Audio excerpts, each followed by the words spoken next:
PP eta PSOE diseinaturiko estrategia ilegalizatzaileak independentzia eta sozialismoa garatzeko aukerak eragoztea zuen helburu. Baina ezker abertzaleak adierazitako ausardia, borrokarako gaitasuna, zintzotasuna eta leialtasunaren ondorioz estrategia represiboa bera agerian uztea lortu du. Honela, gazteriaren berezko balore sortzaile, kritiko eta borrokalariei eutsiz. Nahiz eta gobernu aldaketak egon, PSOEren gobernupean ere, estatu estrategia hori indarrean dagoela oraindik.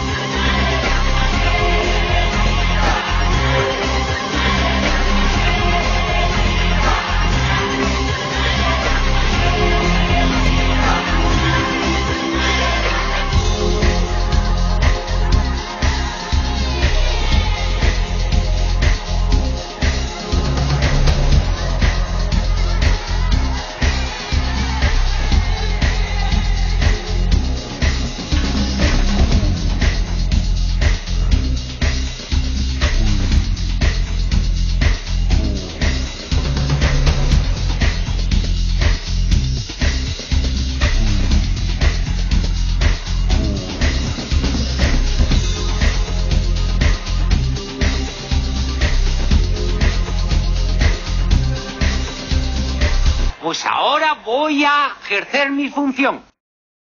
Hiru kaputxadunek lurralde buseko autobus bat gelditu zuten Ibaiondo kalean, eta bidaiariak jaitsiarazi ondoren su eman zioten. Ha lanzado 3 cócteles molotov contra la sede del Partido Socialista. El ataque no ha causado daños materiales, tan solo el ensuciamiento, el ennegrecimiento de la fachada, que ya ha sido limpiada. Gauerdi aldera baita ere, Plentziako Herribera kalean hiru kutxa automatiko erre dituzte. Ellos lanzaron pintura roja y amarilla y piedras de grandes dimensiones contra la fachada del Batzoki del PNV. Gauerdian berriz, Lekeikioko bake epaitegiari egin diote eraso. Atea kalean dagoen bulego horretako kristalak apurtu eta koktelak aurki dituzte badura. Itxarongelako altzariak ondatu egin dira eta belztuta geratu da epaitea.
Gobernuaren erantzukizuna ere ezin ahaztu dezakegu.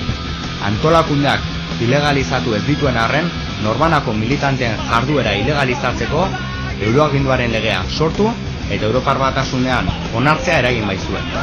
Ondotik, Amaia, Aritza eta Hip atxiloteaz gain, 10 Euskal Herritan atxilotu, espetxeratu eta entregatu bai ditu.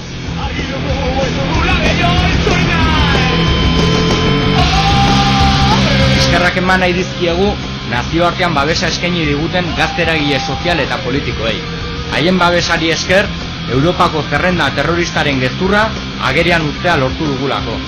Eta etorkizunean, Estrasburgon egingo den epaiketan, Frantziar eta Espainiar estatuen ezkutuko aurpegi fascista azalaraztea lortuko dugulako.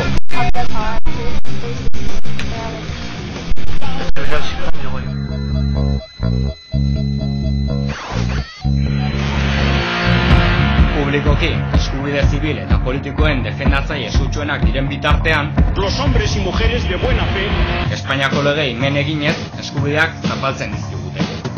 Eta gainera, Ibarretxek Espainiako legei men eginez independentzia lortuko dugula sinestarazi nahi ditu. Eta otsailaren 10ean zergatik zuen lakuak ilegalizatu? Nola da posible bere burua abertzaletzat duen alderdi batek euskal gazteriari mobilizatzeko eskubidea zapaltzea? Hitza indarkeriaren kontra.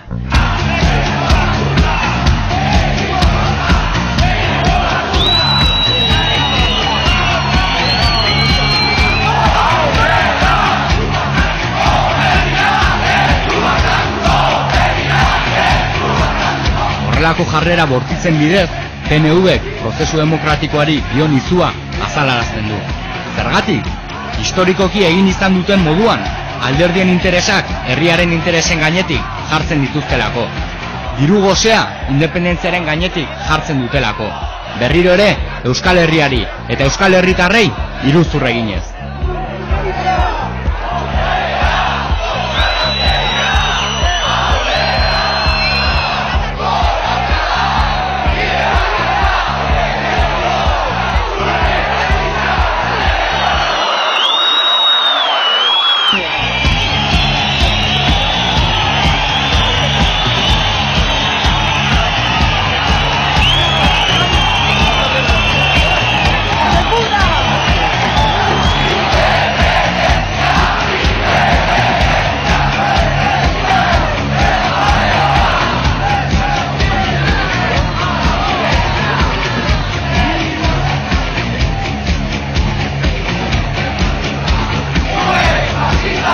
Honetan, PNVren bake proposamena gazteria jipoitzea izan zen. Gure helburua manifestazioa burutzea izanik, aldezarrera sartu, kargatu eta gazte bat atxilotu zuten.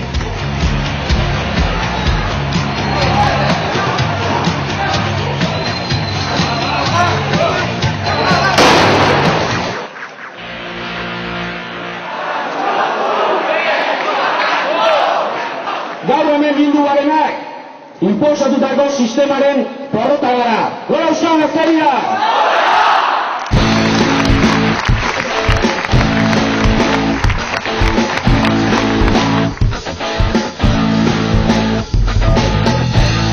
Legez kanporatzea ez da sigla edo borroka moldeen inguruko erabakia. Independentzia eta sozialismoaren aurkakoa baizik. Hortaz, proiektu politikoa berretsiz, erabaki honena Euskal Herriaren defentsan eta eraikuntzan indarrak batzen jarraitzea izango da.